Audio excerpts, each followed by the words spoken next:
সেদিন এক হাতেই ঢাল হয়ে দাঁড়িয়েছিলেন তামিম ইকবাল।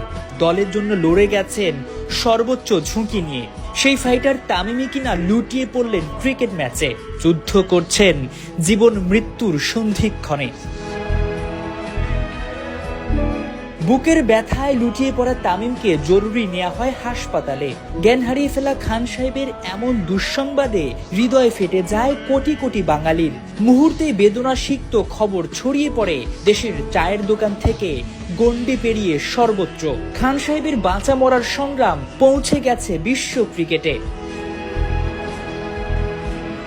ওপার বাংলার শাহরুখ খানের দল লিখেছে, পুরো ক্রিকেট মহল তোমার জন্য প্রার্থনা করছে, দ্রুত সুস্থ হয়ে উঠো তামিম ইকবাল। কেবল ওপার বাংলায় নয়, হৃদয় ক্ষরণের সংবাদে মন কেঁদেছে লঙ্কান লেজেন্ড লাসিথ মালিঙ্গারও। মাঠে যেভাবে লড়ে যাও তামিম, সেভাবেই তুমি ফিরে আসবে, এমন বার্তা দিয়েই পাশে থেকেছেন মালিঙ্গা।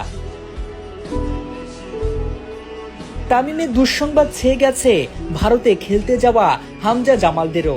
লাল সবুজ কাপ্তান জামাল ফেসবুকে লিখেছেন, মনোবল ধরে রাখো তামিম ভাই, আমরা তোমার জন্য দোয়া করছি। ড্যাশিং ওপেনারের জন্য দোয়া চেয়ে ফেসবুকে পোস্ট করেছেন ঢালিউড সুপারস্টার শাকিব খান। টাইগার তারকার সুস্থতা কামনা করেছেন তিনি। উদার, কলিজাওয়ালা কিংবা ভালো মনের মানুষ, তামিমের এই পরিচয় বহুদিনের। খান সাহেবের হার্ট অ্যাটাকে বুকের পাঁজরে চিনচিন করছে তার সতীর্থ, সিনিয়র জুনিয়র সব ক্রিকেটারদের।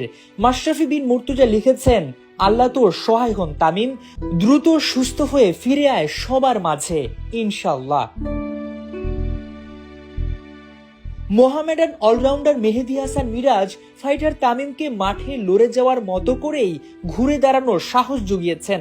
তার মতো করে অনেক সতীর্থ তাসকিন শরীফুলরাও সোশ্যাল মিডিয়ায় বাংলাদেশ কিংবদন্তির জন্য দোয়া কামনা করেছেন। হাসপাতালের বেড থেকে 22 গজ সুস্থভাবে মাঠে ফিরে আসবে তামিম, এই প্রার্থনায় তার কোটি ভক্ত ও খেলা যোগ। হাসান সজীব, ৭১।